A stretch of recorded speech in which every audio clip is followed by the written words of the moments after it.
Hi. This channel is going to be a support channel for any parent who has a child with a disability. And I'm going to tell you my story. And if you want to listen, more power to you. I hope it encourages you and I hope it lifts you up. If you don't want to listen to me talk, scroll on to the next YouTube video and that's fine. So, I'm 27 years old. When I was 13, I was told that I would never have a child. My family, my dad is a police officer, a school resource officer. My mom's a teacher. They're both foster parents. I grew up one of the oldest out of a very, very, very large family. We have foster kids there all the time.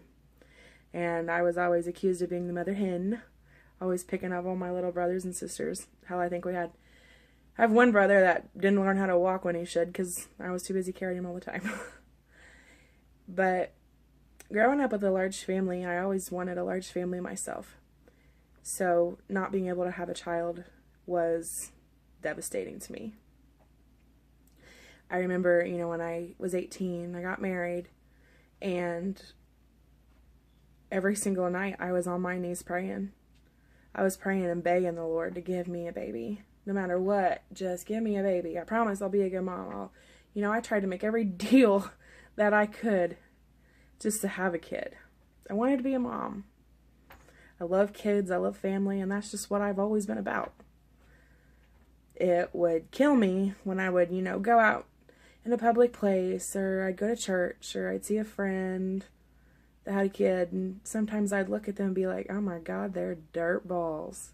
Why did you give them a kid and not me? It would hurt.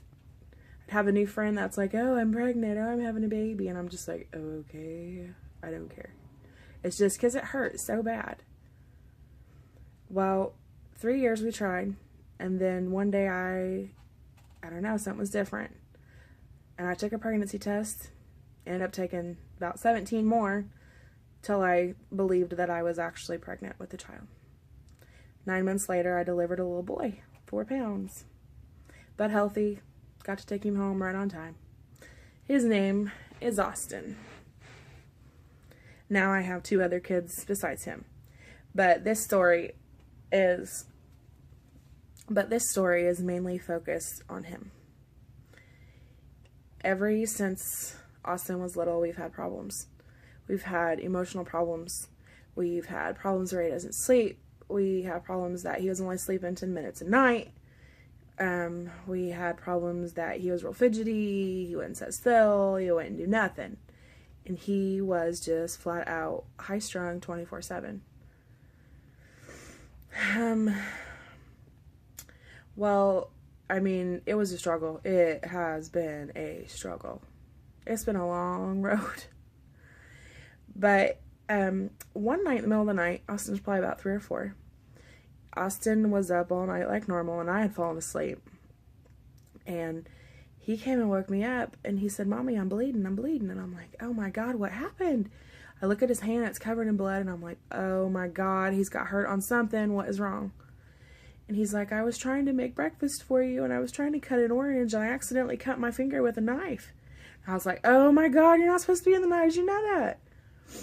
So we went to the ER, which resulted in stitches, which, as protocol goes, resulted in a CPS call. They came in, they checked my house, and they're basically like, okay, these are good parents, they know what they're doing, they have a nice house, everything's clean and in order. But they referred Austin to a doctor. They're like, if he's having this much problem sleeping at night, if you're having all these problems, during the daytime where you guys can't even function, if you can't keep a babysitter longer than a week, something's got to give. So he needs to be seen. Well, if you live in the state of Indiana, you know that there is no doctor from here to Kingdom Come who is going to give a child any kind of sleeping or psych meds before they're 6 years old.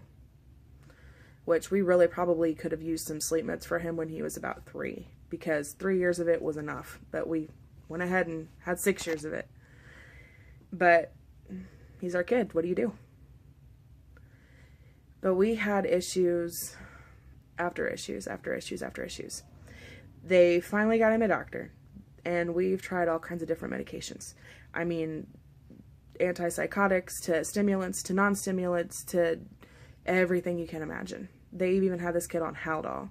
And if you're familiar with any type of meds, or you work in nursing like I do, Haldol is a really old, really strong drug.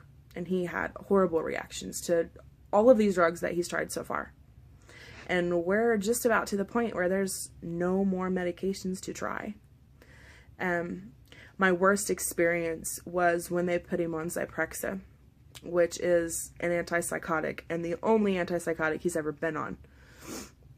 But taking this medication causes you to have emotional instability. So they put him on a mood stabilizer called Lamictal. Well, one day on this med, he started to develop a fever. He started complaining of stomach ache. He started throwing up. And this went on for quite a while. And, we ended up taking him to the doctor that day. She checked him out. And she's just like, oh, he's got a cold. Just do Tylenol. Just do ibuprofen. Just let it ride out. Okay, well, we took him home and we did all that. And I'm pretty sure I know how to take care of somebody. Been doing it for 10 years. But anyway, a couple hours later, his fever spiked to 106. I was really scared. I knew something wasn't right, because after all the ibuprofen and Tylenol and cool baths this kid's had, there's no way his fever should ever be 106. So we drove like mad dogs all the way to the ER. Explained to them what was going on, and in a very, very short amount of time, they had him admitted to the ICU burn unit, because this medication apparently causes your skin to fall off. It's fatal and it kills you.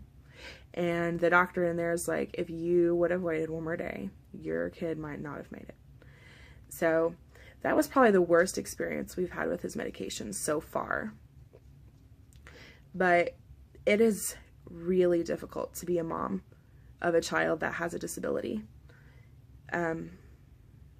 It's hard to change drugs. It's hard to try and do this all the time. It just feels like you have no life. It feels like you're fighting with doctors and pharmacies and insurance companies all the time.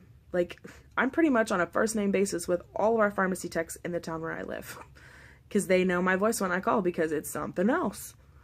And it's been really hard. One of the medications that they had him on that I'm administering to my own son, and I know that this medicine is going to knock him out. I know I won't see him for 2 days because he's going to be asleep. And just to sit there with your little boy in your arms knowing that, it is so hard. It is so hard. It's so hard to watch him fidget and have reactions and complain of stomach ache and, Mommy, please don't give me any more pills. My stomach hurts so bad. I can't do this anymore. And you don't want to. That's the last thing you want to do. So moving on to another part of life, he starts preschool.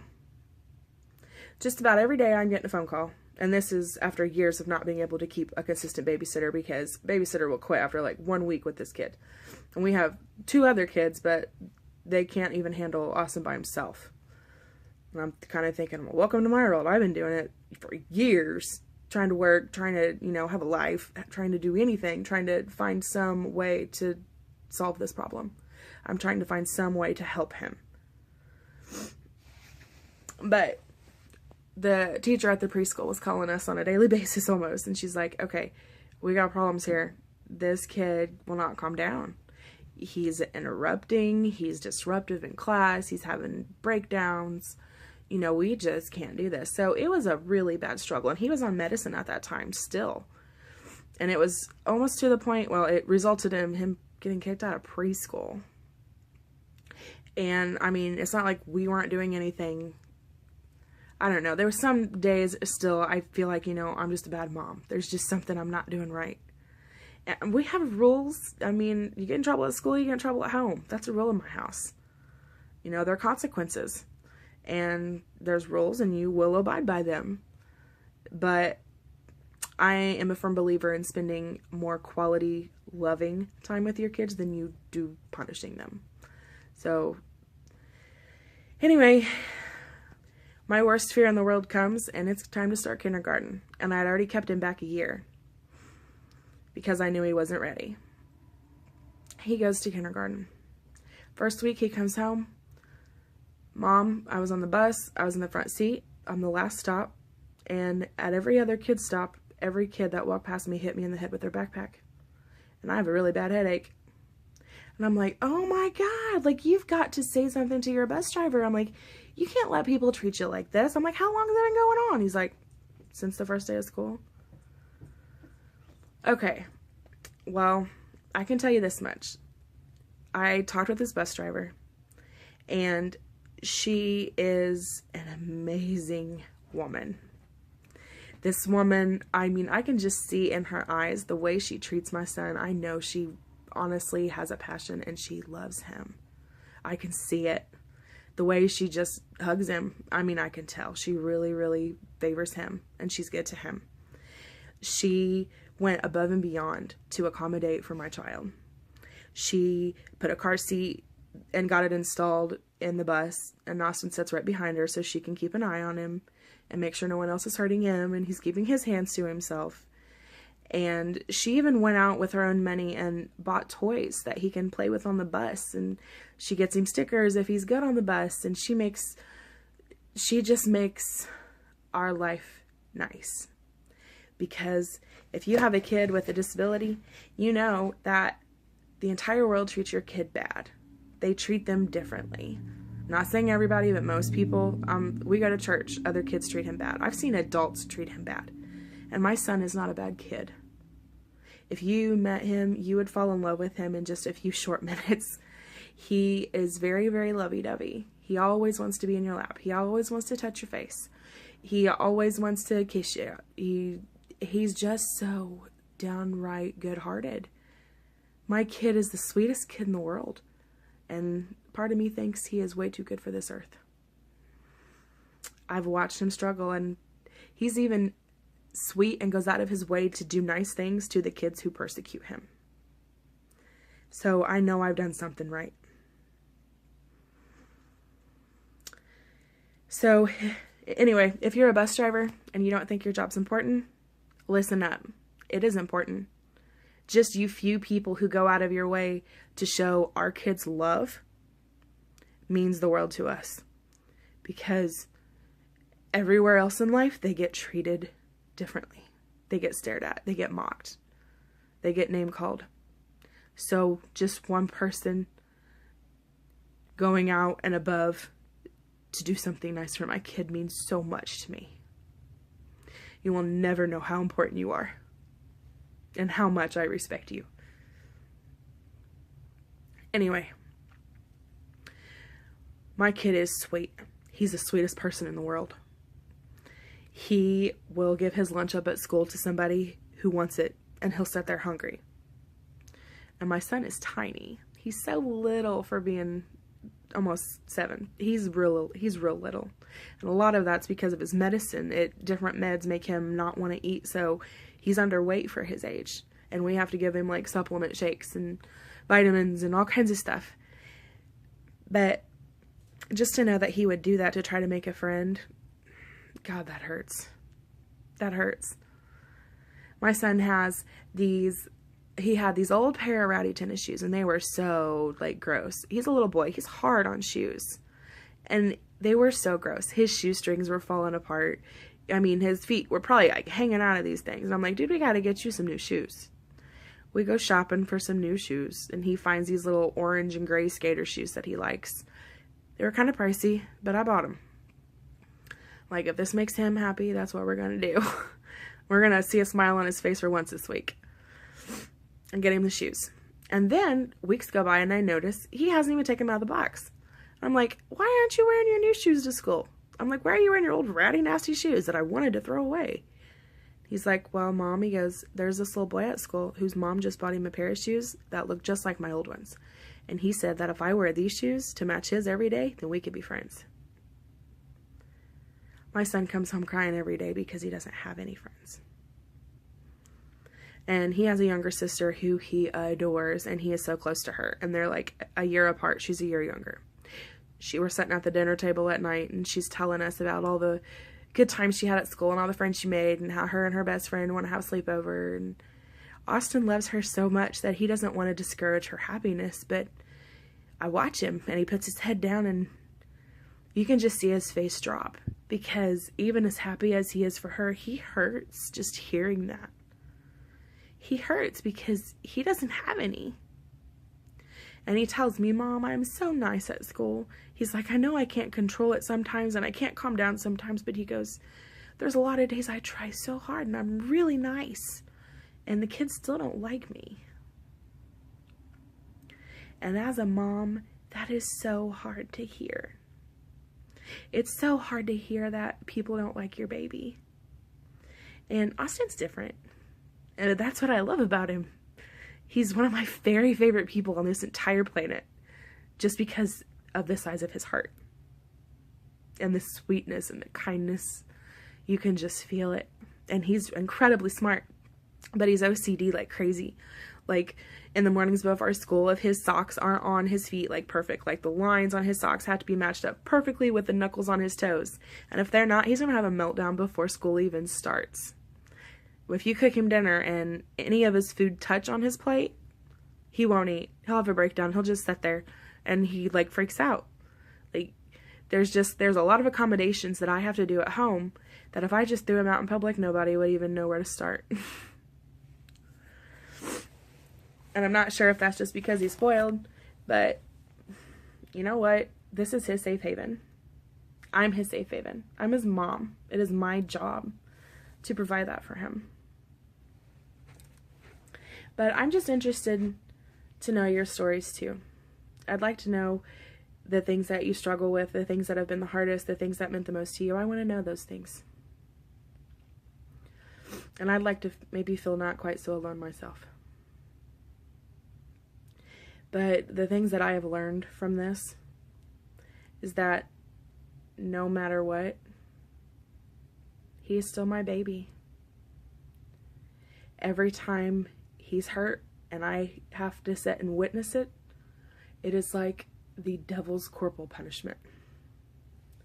I would seriously rather be burned at the stake than to have to sit in the background and watch my kid get left out on the playground. It's to watch my kid always be picked last. It's to watch his face drop when he thinks he has a friend and they're just using him. That is the worst punishment in the world. It's just downright evil.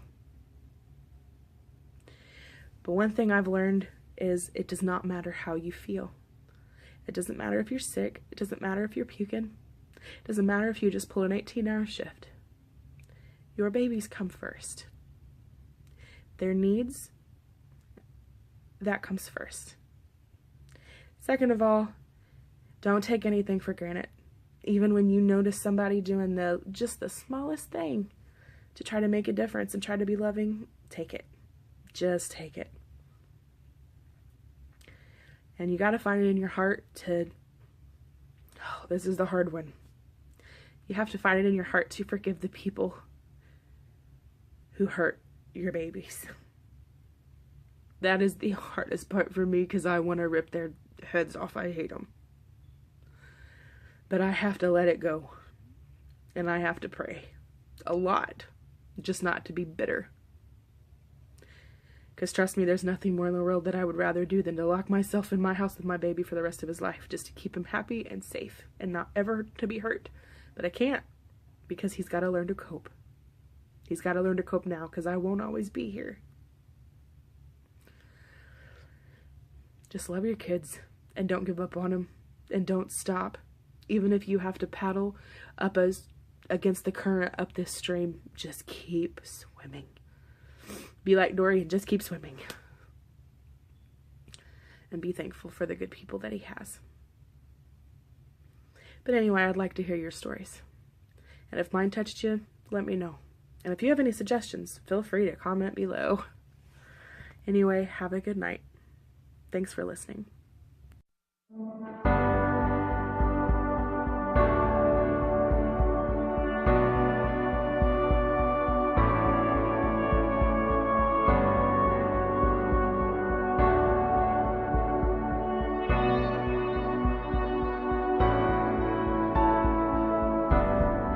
Don't give up. It's just the weight of the world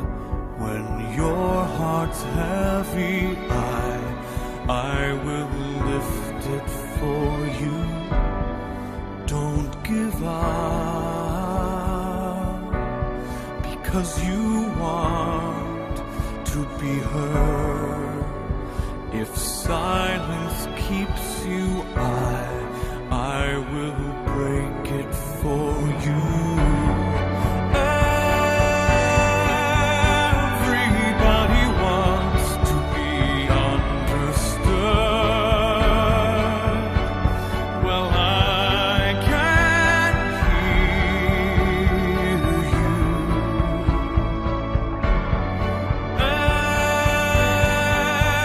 Everybody wants to be loved. Don't give up, because you are loved.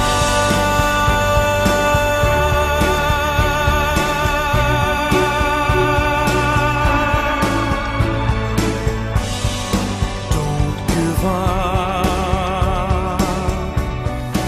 It's just the hurt that you hide.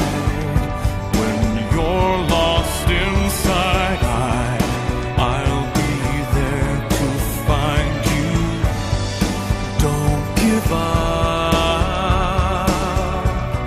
because you want to burn bright. If darkness